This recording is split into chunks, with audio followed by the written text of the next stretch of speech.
Shalom Israel. I want to first say Call Halal Yahweh, Bahashim Yahweh Shai, the water Yahweh, for allowing us to be living in the times of an abundance of information, for opening up the books unto us, so that we can spread this truth through the four corners of the earth.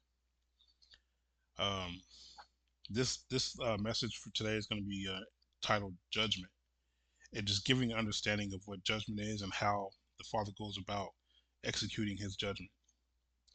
Because there's a lot of wickedness going on in the world, and people tend to forget where it all stems from. Nothing is random, nothing is by coincidence. Everything is happening for a reason. You know, there's people washing up on shores, shackled. You got people hanging from trees. You got people being unalived constantly, daily. Uh, and it's been ramping up. So this message here is to shed some light and to give some understanding onto how the Father executes His judgment. Um, so with that, we're gonna start off with just some quick definitions here. We're gonna start off with iniquity. Out of the Strong's definition, it's H5771. The definition is perversity, depravity, iniquity, guilt, or punishment of iniquity. It says iniquity, guilt of iniquity, guilt as great, guilt of condition. 3. Consequence of or punishment for iniquity. The definition it gives uh, would be moral, evil, fault, iniquity, mischief, punishment of iniquity, sin. And that there is what iniquity is sin. Um, so with that, here comes we'll do another uh, definition. The definition of judgment out of the Strong's Concordance, H4941. It reads judgment, justice, ordinance. Judgment, act of deciding a case, place, court, seat of judgment, process, procedure, litigation before judges, case, cause presented for judgment, sentence, decision of judgment, execution of judgment, time of judgment, justice, right, rectitude, attributes uh, of God or man, ordinance, decision in law, right, privilege, due in the legal terms, proper, fitting, measure, fitness, custom, manner, plan. Then we go to the Zondervan Bible Dictionary, and we'll get another definition of judgment. This is the Bible Dictionary out of the Zondervan, page 302.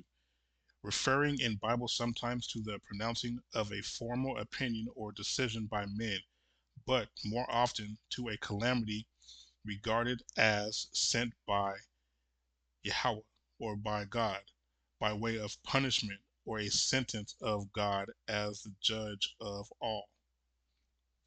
Okay, and so just understanding those two definitions, we get the clear breakdown we get a clear breakdown of what a judgment is and what iniquity is.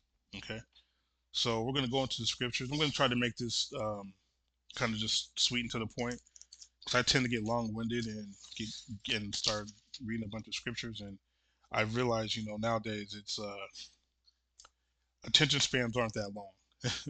So I'm going to just try to keep this short and sweet.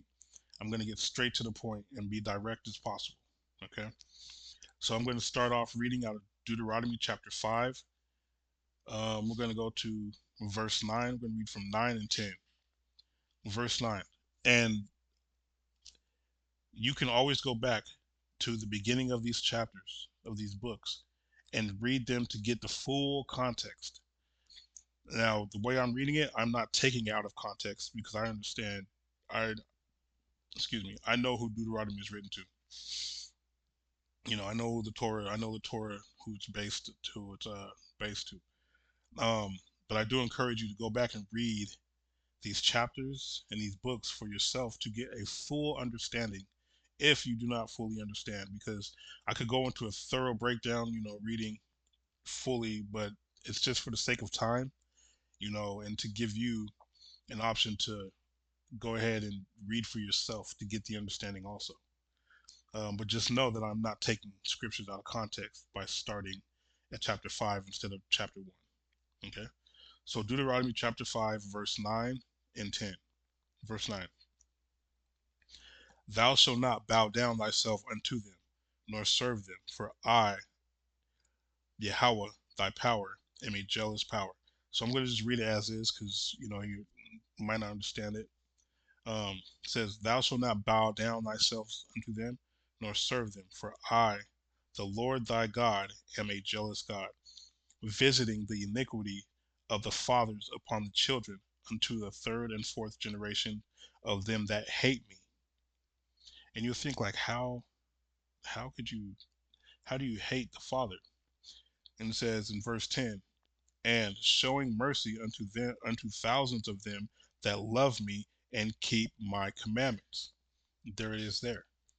If you love him, you're going to keep his commandments. So let's go to, we're going to stay here, but we're going to get a precept for that. We're going to go to First John chapter 5. Well, we'll go to First John chapter 3 and verse 4. It says, whosoever committeth sin transgresses also the law, for sin is the transgression of the law. This is First John chapter 3 verse 4. And we just read out of the definitions early on, iniquity is sin. Okay? So uh back at verse 10 out of Deuteronomy chapter 5 and verse 10, it says, and showing mercy unto thousands of them that love me and keep my commandments. You understand? And so in order to show, so how do we show that we love him?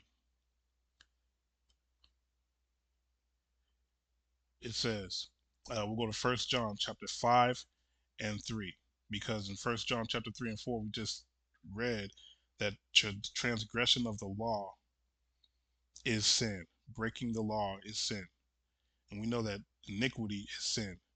So then, in Deuteronomy chapter 5 verse 10, he said, and showing mercy unto thousands of them that love me and keep my commandments. Well, how do you love him? He just said by keeping his commandments. So we're going to go to 1 John chapter 5 and verse 3. It says, for this is the love of God, that we keep his commandments, and his commandments are not grievous.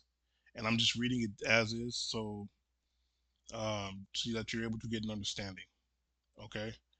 But this is the love of Yahweh, that we keep his commandments, and his commandments are not grievous. So it is not, what that scripture is saying is that it is not a hard thing to keep the commandments, you know?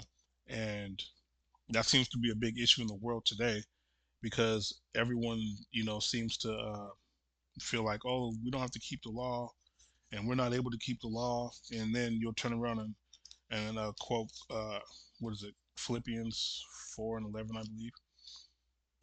Let's see real quick. Let's get it. Philippians 4 and okay, so it wasn't 4 and 11. Oh, okay. It says Philippians 4 and 12. I can do all things through Hamashiach, which strengthens me. It says, I can do all things through Christ, which strengthens me. So if you believe that, then how do you, then, it's like, where does this belief come that you can't keep the commandments if you can do all things through the anointed?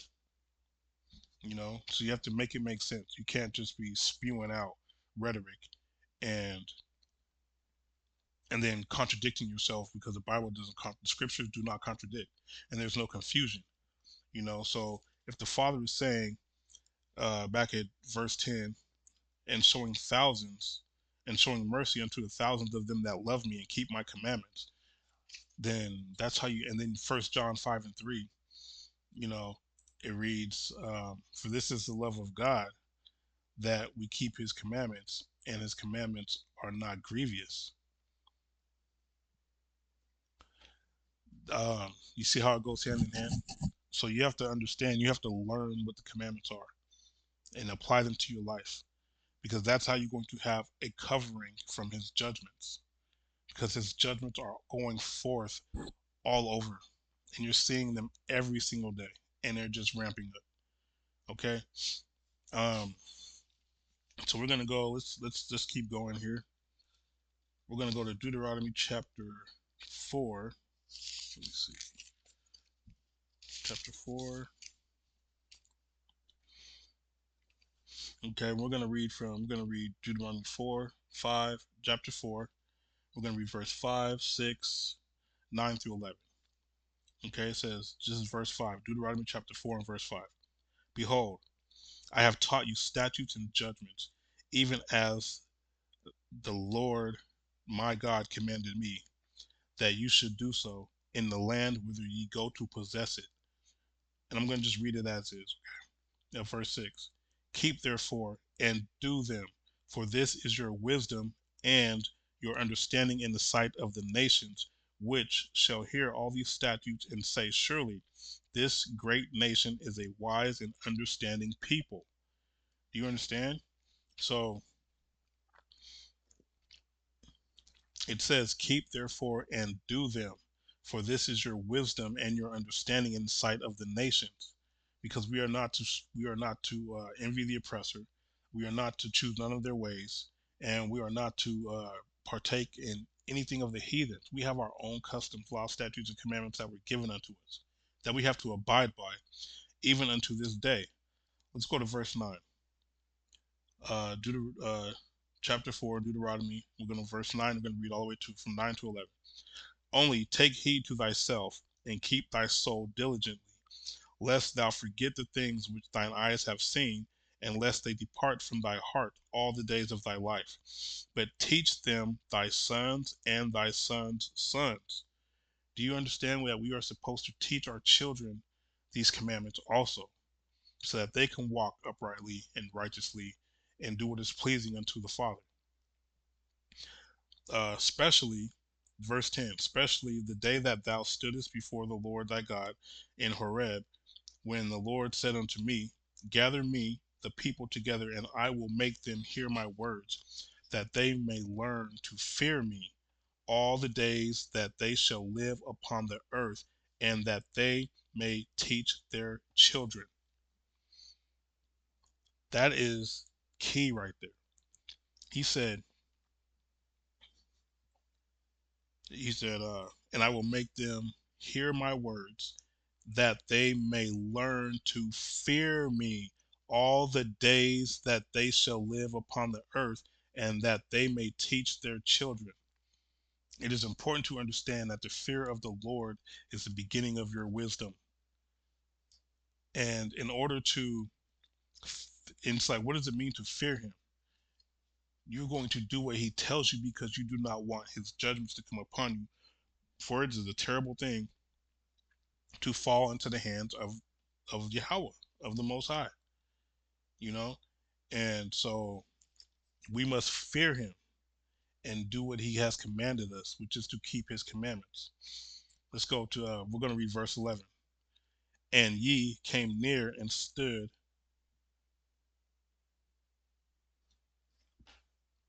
under the mountain, and the mountain burnt with fire in the midst of the heavens, with darkness, clouds, and thickness, and thick darkness. Excuse me, Slakia. All right, so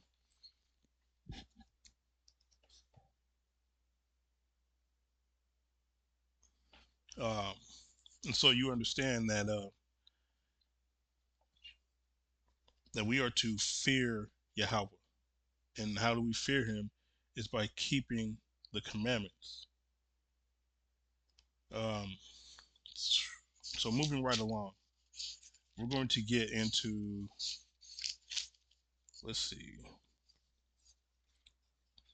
Okay, so, and it's like, how do we fear Yahweh? I'm going to read it. How do we fear the Most High? We're going to go to Deuteronomy chapter 10 and read verse 12 through 15. Okay? And now, Israel, what doeth the Lord thy God require of thee?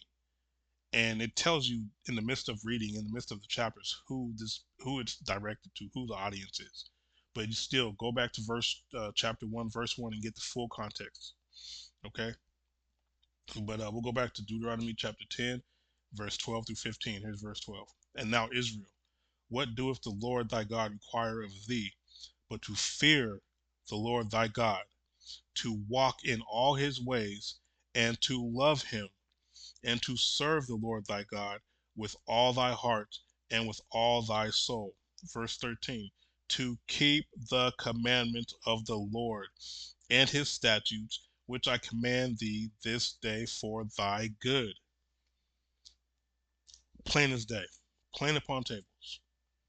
You fear him, you keep his commandments, and it's going to be for thy good. It's as simple as that, and instead of bucking up against it, saying you don't have to do this and don't have to do that, it's better to learn the commandments so you can get an understanding of what it is that you are supposed to be doing. So that you won't be in these gatherings. You won't find yourself in these unfruitful gatherings. Just unrighteousness just all around you. It would make you sick to your stomach to be a part of that. You understand? Because you know that that is not pleasing in the sight of the Father. So why would you want to even include yourself in any of that foolishness? You know, and it's you have to understand this is something it needs to be practiced. It's not going to just happen overnight, but you need to apply it to your life. You need to apply it to your everyday life. You need to meditate in the Word day in and day out. You know, and so that you can, well, because once practice makes perfect. So it's like you just continuously practice, practice, practice. All right, we're gonna just move right along. Um, let's see. So we're gonna get into understanding exactly how these judgments are executed, because a lot of people have a false notion of the Father, and they think that everything is just, I don't know where this love stuff comes from. If you are not keeping the commandments, where does the love come in at? You know, a lot of you go around and you know damn well that if nobody's showing you love, you're not going to show them love. If someone's spitting in your face, you're not going to show them love. You know, honestly, you know what I mean. So how are you showing the Father love? Is it by celebrating a heathen given day, but you personally want to change the meaning of the day, saying that, oh, we're Thanksgiving's, time for us to give thanks unto the Lord and whatnot, but just never mind the inception of that day. Christmas, oh, that's the day of Christ's birthday or whatever you call him, Jesus' birthday. Um, but it's a time for us to get together and everybody gets all fuzzy feelings and feeling all extra lovey during that time of the year. You know what I mean? That's not biblical. Actually, the Bible speaks against that. I believe that's in Jeremiah 10.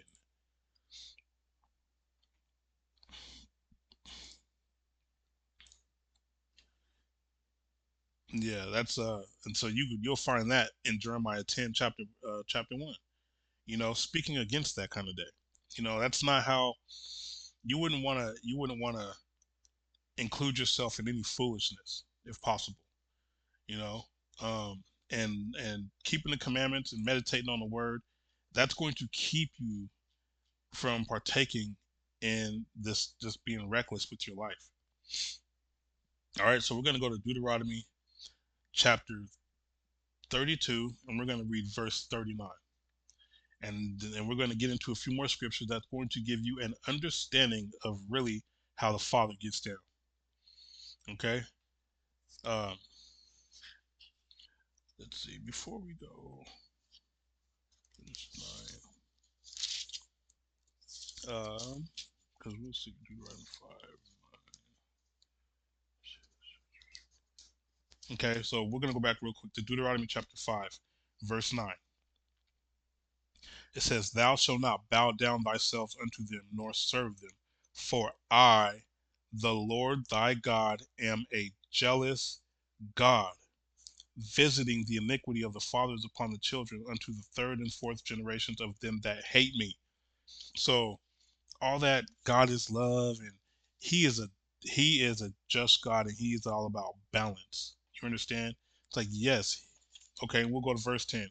"And showing mercy unto thousands of them that love me and keep my commandments." So in verse 9, he's saying, I am a jealous God, and I'm going to visit the iniquities of the children, or I'm going to visit the iniquities of the fathers upon the children unto the third and fourth generations of them that hate me. But in verse 10, he says, "And showing mercy unto the thousands of them that love me and keep my commandments." That's a balance right there. You understand? So let's go to Deuteronomy chapter 39, 32, and we're going to read verse 39. And it reads, "See now that I, even I, am He, and there is no God with me. I kill and I make alive. I wound and I heal. Neither is there any that can deliver out of my hand." Now, because now we're about to start getting into it. That's plain upon tables right there. That is clear. "See now that I, even I, am He, and there is no God with me. I kill and I make alive. I wound and I heal.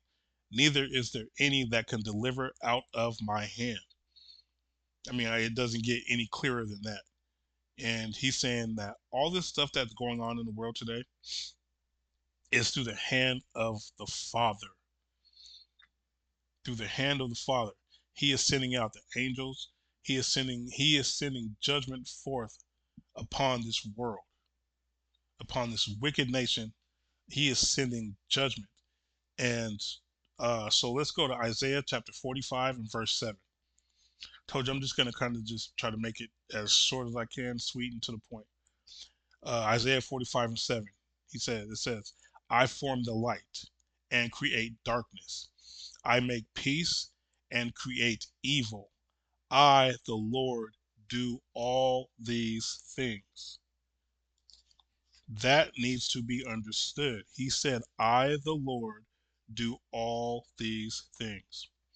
And we're going to precept that with Proverbs chapter 16 and verse 4.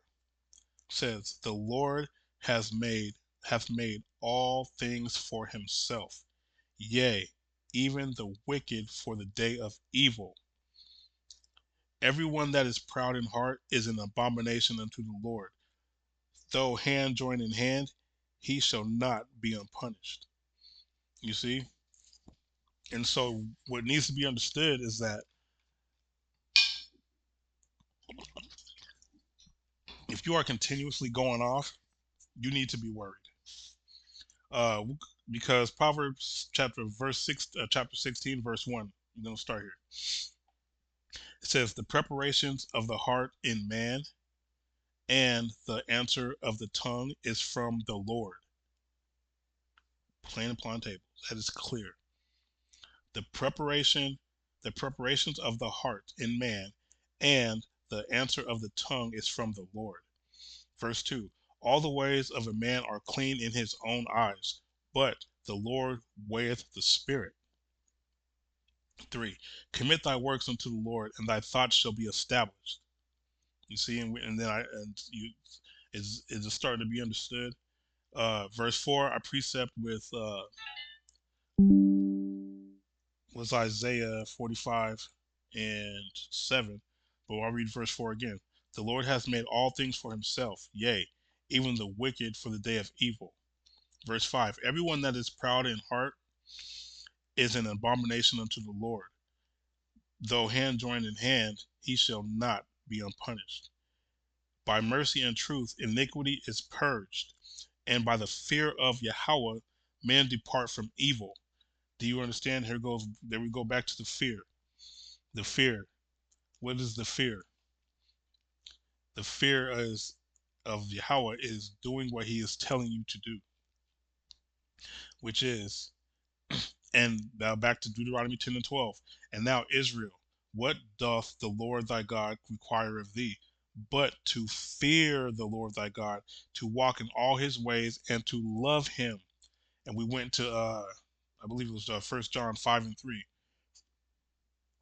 Slakia. For this is the love of God, that we keep his commandments, and his commandments are not grievous. So back in Deuteronomy chapter 10, verse 12, it says, And now, Israel, what does the Lord thy God require of thee, but to fear the Lord thy God, to walk in all his ways, and to love him, and to serve the Lord thy God with all thy heart and with all thy soul, to keep the commandment of the Lord and his statutes, which I command thee this day for thy good. Okay? So, understanding that, back in Proverbs chapter 16 and verse 6, it says, By mercy and truth iniquity is purged, and by the fear of the Lord men depart from evil. By having the fear of the Father, you are going to be seeking his face, and you are going to be following the law, statutes, and commandments which he laid out for us. Why? Because that is a covering. It protects you from his judgments. For it is a terrible thing to fall into the hands of the Most High. And so that will not have you going out to these big functions, participating in these wicked holidays that we know are paganistic. You know, uh, it'll have us treating each other with kindness and respect as according to the law. You understand?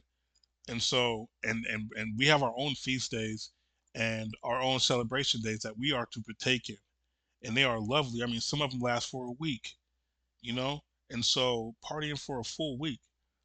And so um, we will be doing what is pleasing in his sight. Okay, that is what it means to fear the Lord. That is what verse 6 in chapter 16 of Proverbs: by mercy and truth iniquity is purged, and by the fear of the Lord, by the fear of Yahweh, men depart from evil. You see, so when we fear him, we keep his commandments. Verse 7, Proverbs 16, verse 7. When a man's ways please the Lord, he maketh his enemies to be at peace with him. You see, it's a protection. When a man's ways please Yahweh, he maketh his enemies to be at peace with him. When you are doing what is pleasing to the Father, it is a covering. He will put that wing over you, and he will cover you and protect you from his judgments. Um, it says, we'll go to verse 9. It says, A man's heart deviseth his way, but the Lord directeth his steps. And we'll go over to verse 18. Pride goes before destruction, and an haughty spirit before the fall. Better is it to be of a humble spirit with the lowly than to divide the spoil with the proud. Go to verse 22. Understanding is a wellspring of life unto him that hath it, but the instruction of fools is folly, and that is what that is what's a lot going on today. You know, no one wants to sit here and be told the truth. You know, they want to hear sweet things. They want to hear. Uh, they want to hear. They don't want to hear the truth. They want to be told that it's okay to come as you are. That's folly, and you're receiving instructions from fools. Come as you are. That is folly. Okay. uh, Go to verse 25. It says, There is a way that seemeth right unto a man, but the end thereof are the ways of death. You see? And so that's a clear understanding. It's like if you want to sit here and follow the ways of man, you know, and be instructed of fools is being in folly, then the way of there is a way that seemeth right unto a man, but the end thereof are the ways of death. And that's verse 25 in Proverbs chapter 16. Okay? Uh, so let's go to Proverbs 16 again and go back over to verse 7. It says, When a man's ways please the Lord, Yahweh, he maketh his enemies to be at peace with him. Now, we're going to we're going to take that, verse 7, and we're going to go to Amos. It's just what I want. Amos chapter 3 and verse 6. Okay. All right. So we're going to actually go to, let's go to Ezekiel. We're going to go to Ezekiel chapter 21.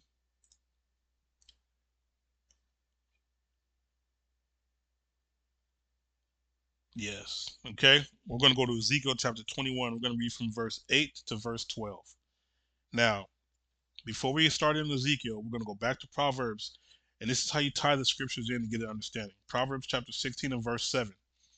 When a man's ways please Yahweh, he maketh his enemies to be at peace with him. Clearly understood, correct? All right.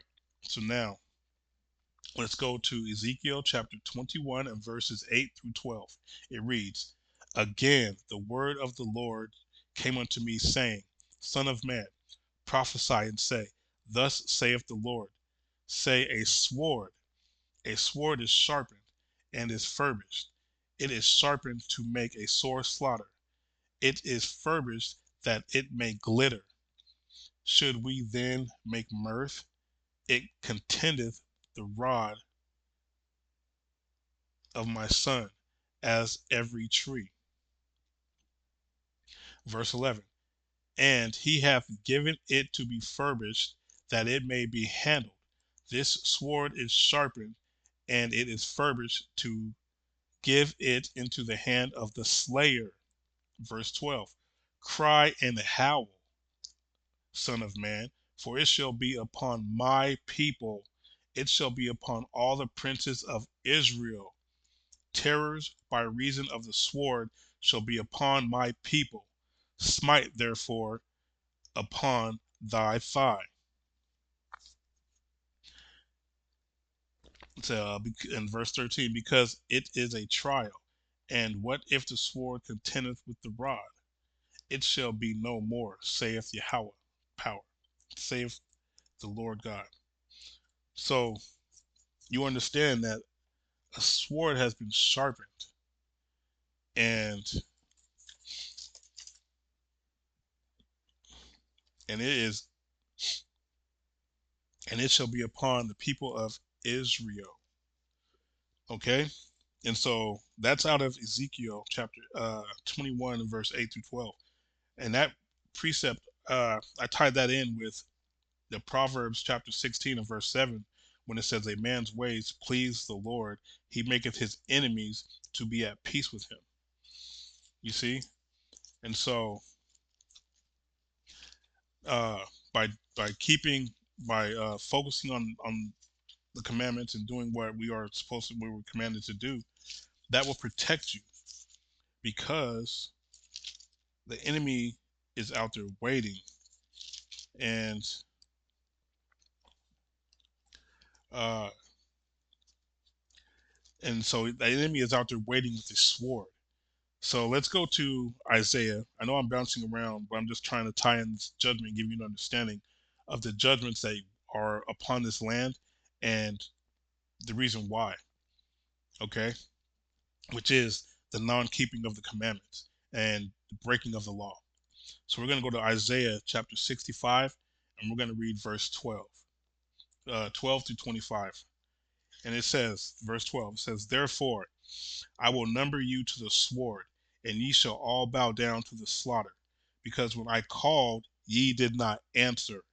When I spake, ye did not hear, but did evil before mine eyes, and did choose that wherein I delighted not, by not doing what is pleasing unto the Father. Verse 13. Therefore thus saith the Lord God, Behold, my servants shall eat, but ye shall be hungry. My servants shall drink, but ye shall be thirsty. Behold, my servants shall rejoice, but ye shall be ashamed. Who are the servants? Those that are doing, those that fear the Lord thy God, and are keeping the law, statutes, and commandments, serving him. You will be serving him. We have feast days. We have statutes, commandments, and ordinances that we are to keep. That is serving him. Those are the servants of the Most High. Everybody else, the 2/3 of Yasharallah, are going to be thirsty. The servants will rejoice, but ye shall be ashamed. For verse 14, behold, my servants shall sing for joy of heart, but ye shall cry for sorrow of heart, and shall howl for vexation of spirit. That is what is going on today. You see a lot of people getting on here on these social media apps, crying and confused, and you can tell their spirits are vexed at what is going on. The judgments that are being carried forth throughout this land today. Their spirits are vexed. But if you understand the times, if you have the spirit of discernment, you will understand the signs and the times that we are living in, and you will be rejoicing because you know that redemption is nigh. That's the difference. Okay? And so for all of you that just think that, oh, everything is just a fairy tale and that there's no balance with the Father, you're going to howl for vexation of spirit. Verse 15, and ye shall leave your name for a curse unto my chosen, for Yahweh thy power shall slay thee, and call his servants by another name. That he who bless himself in the earth shall bless himself in the God of truth. And he that sweareth in the earth shall swear by the power of truth, because the former troubles are forgotten, and because they are hid from mine eyes. For behold, I create new heaven and a new earth, and the former shall not be remembered, nor come into mind. But be you glad and rejoice forever in that which I create. For behold, I create Jerusalem a rejoicing, and her people a joy. And I will rejoice in Jerusalem, and joy in my people, possessive in my people. And the voice of weeping shall be no more heard in her, nor the voice of crying. Okay?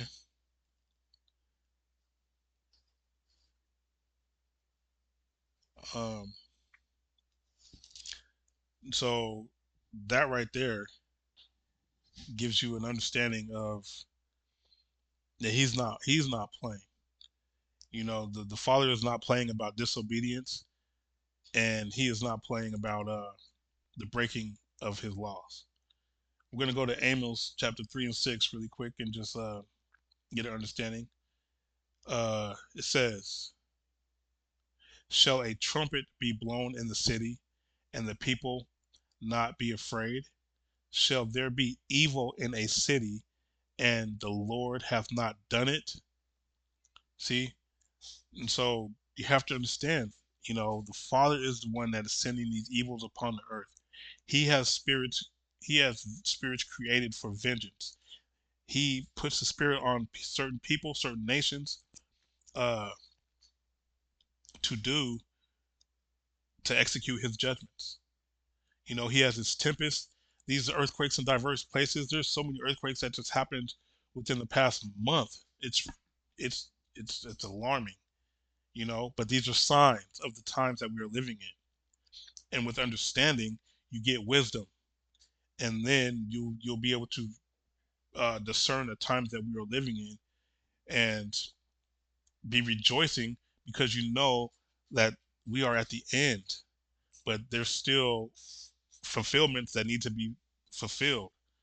Uh, so let's go to Revelations chapter 22, and we're going to go down to verse 14. Last book of the Bible.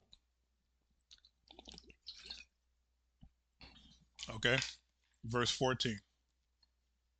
Blessed are they that do his commandments, that they may have right to the tree of life, and may enter in through the gates into the city. Verse 15, for without are dogs and sorcerers and whoremongers and murderers and idolaters, and whosoever loveth and maketh a lie. The last book of the Bible also tells you, blessed are they that do his commandments. Okay? And so it is important to learn the commandments, to study, uh, with the brothers and the sisters that are actually diligently seeking the face of the Father. You know, not to be scoffing and telling them, no, we don't have to do this and we don't have to do that. No, because judgment is executed upon this earth. And if you want to be protected, you will need to do what is pleasing in the sight of the Father. Okay? And so I'm going to close out um, with this psalm. We're going to go to Psalms 140. Slack. All right, so we're going to go to Psalm 143.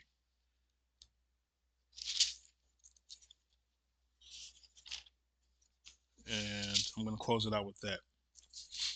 All right. So, and this is actually a prayer I was praying last night. I included this into it. All right, so Psalms 143. It says, a psalm of David. Hear my prayer, O Yahweh. Give ear to my supplications. In thy faithfulness answer me, and in thy righteousness. And enter not into judgment with thy servant. For in thy sight shall no man living be justified. Verse 3. For the enemy hath persecuted my soul, and hath smitten my life down to the ground. He hath made me to dwell in darkness, as those that have been long dead. Therefore is my spirit overwhelmed within me. My heart within me is desolate. I remember the days of old. I meditate on all thy works. I muse on the works of thy hands. I stretch forth my hands unto thee. My soul thirsteth after thee, as a thirsty land. Selah. Hear me speedily, O Yahweh. My spirit faileth. Hide not thy face from me, lest I be like unto them that go down into the pit. Cause me to hear thy loving kindness in the morning, for in thee do I trust. Cause me to know the way wherein I should walk, for I lift up my soul unto thee.